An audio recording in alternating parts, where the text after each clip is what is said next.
Alors, bienvenue pour ce nouveau module, le module connaissance. C'est notre première séance. Nous sommes dans une série de 3 modules, caractère, connaissance et compétences. C'est notre première séance sur le module connaissance. Et ça s'inscrit dans le contexte de résoudre les conflits. Et je pense particulièrement aux conflits qui perdurent, des conflits qu'on n'arrive pas à résoudre, des conflits récurrents. On peut presque prédire que s'il va y avoir un conflit d'avance, si je dis ça ou si je dis ça, ou ça va sauter, je suis en terrain miné, il y a des choses que je peux dire, il y a des choses que je ne peux pas dire. Tout à coup, on doit naviguer entre les arbres parce que ça devient très explosif. Ce genre de conflit-là, c'est ce genre de conflit-là qu'on veut apprendre à résoudre ensemble. La parole de Dieu nous dit: ne vous conformez pas au siècle présent, mais soyez transformés par le renouvellement de l'intelligence, afin que vous discerniez quelle est la volonté de Dieu, ce qui est bon, agréable et parfait. Renouveler l'intelligence. Mais ça vient de où, ça, la nécessité de renouveler son intelligence? Pourquoi est-ce que tout à coup, il y a quelque chose qui doit être mis de nouveau? Pourquoi? Parce que nous sommes le produit de toute une série d'informations qui ont été imprimées dans notre intelligence, dans notre raisonnement, à travers nos familles, à travers l'éducation familiale, la culture, l'école, les amis. Donc, il y a tout un bagage, et les expériences positives et négatives, il y a tout un bagage qui s'est inscrit dans notre pensée et qui contrôle notre présent.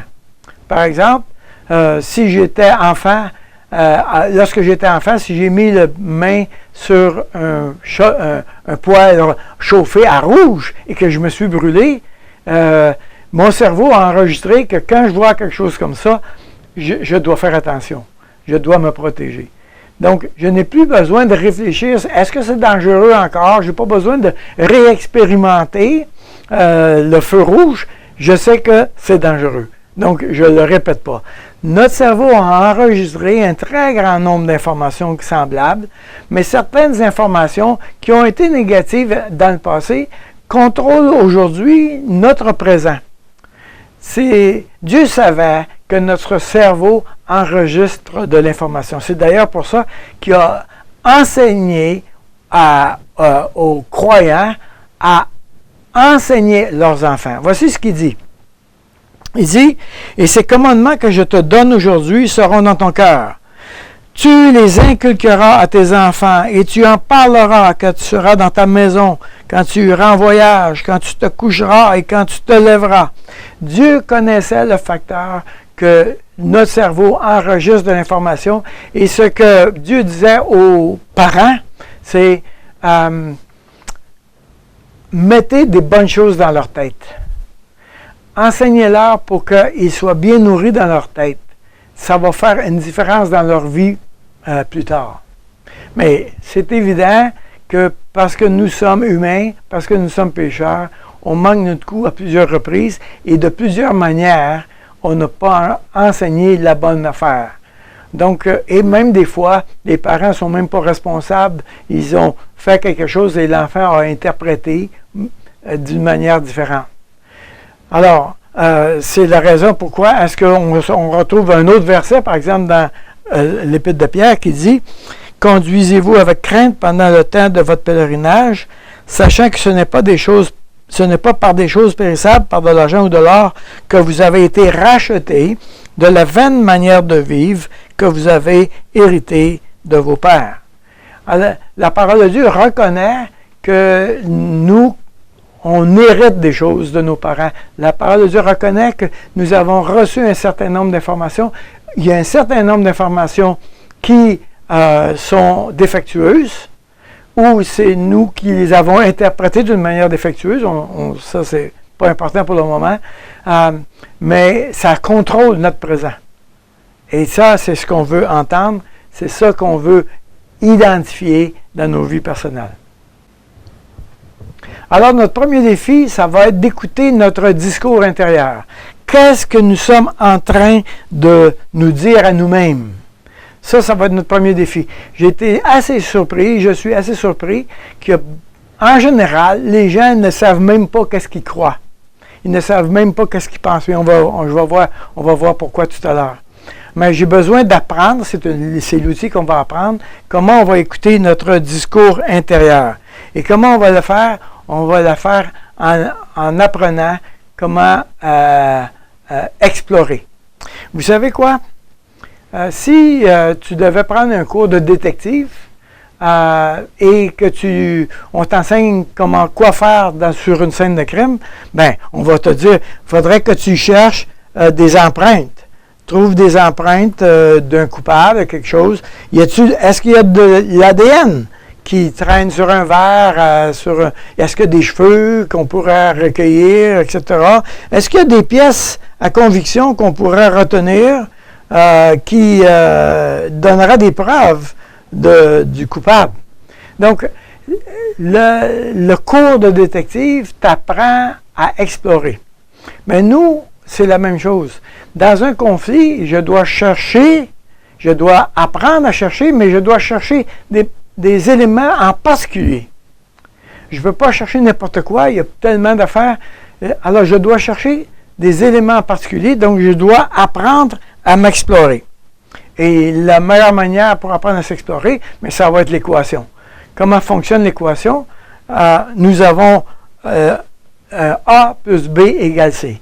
Des événements plus une croyance produit un sentiment. Des événements plus une croyance produit des sentiments.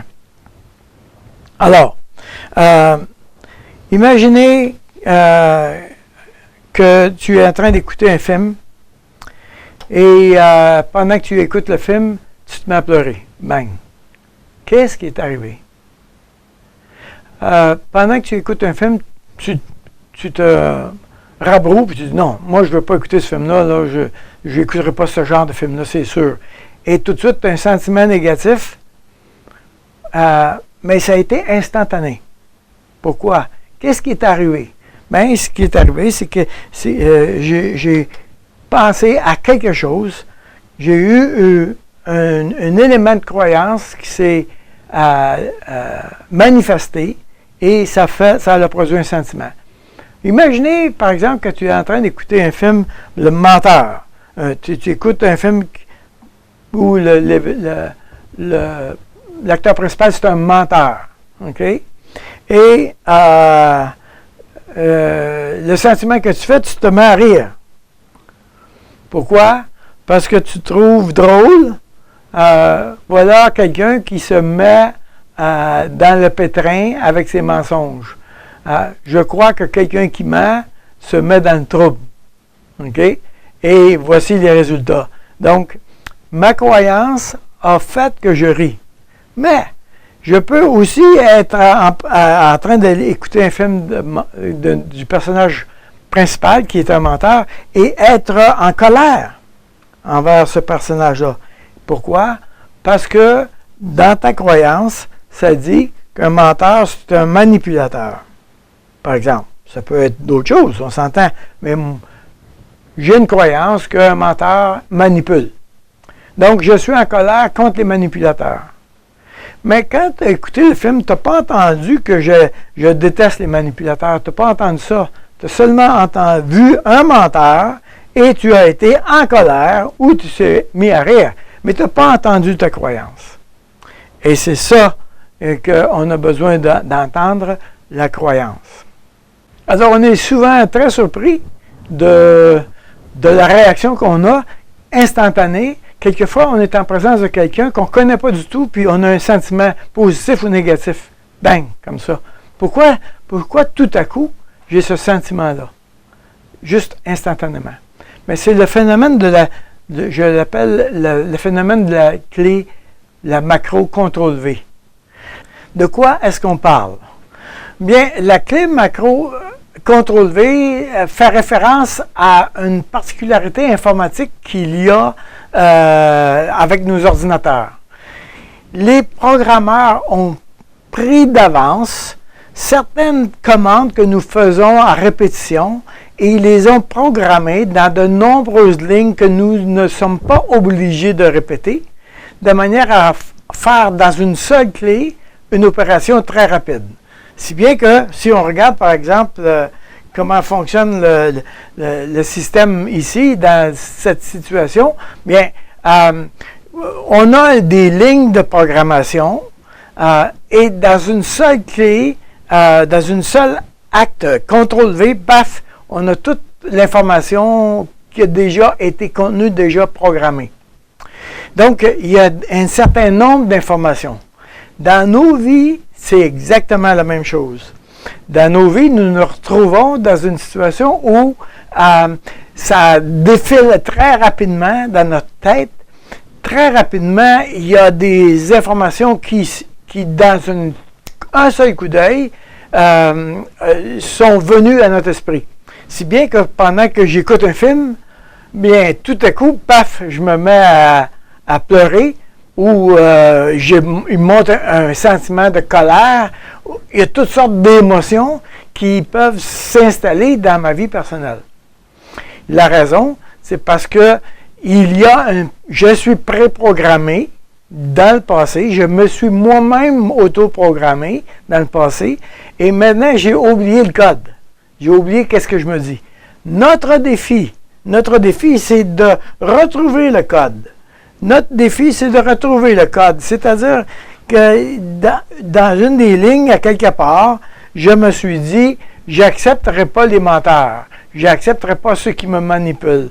Et je suis en présence d'un menteur qui, par exemple, m'a enlevé le droit à la vérité pour cette situation-là, cette information-là. Donc, pour cette raison, j'ai besoin de retrouver ce code-là. Nous allons, ne vous inquiétez pas, nous allons avoir des exercices plus tard pour retrouver cette ligne-là. Pour le moment, nous ne sommes pas là.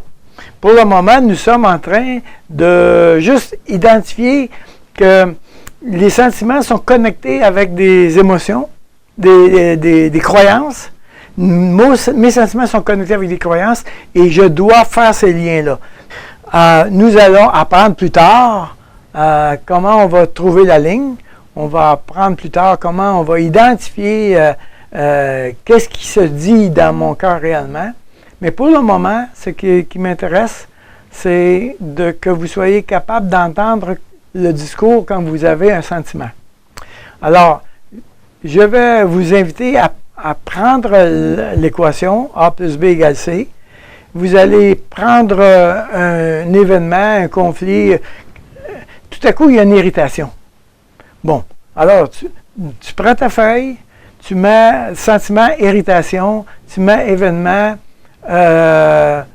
Mes enfants n'ont pas fait le ménage. Bon. Donc, mes enfants n'ont pas fait le ménage, je suis irrité, qu'est-ce que je me dis? OK? Donc, juste d'apprendre à revenir à nous-mêmes, puis à dire, ces sentiments-là n'arrivent pas de nulle part. Je me parle, je me dis quelque chose. Je vous invite à faire cet exercice-là, prendre le temps de devenir conscient qu'il y a un discours intérieur. On se revoit à la prochaine séance. Au revoir.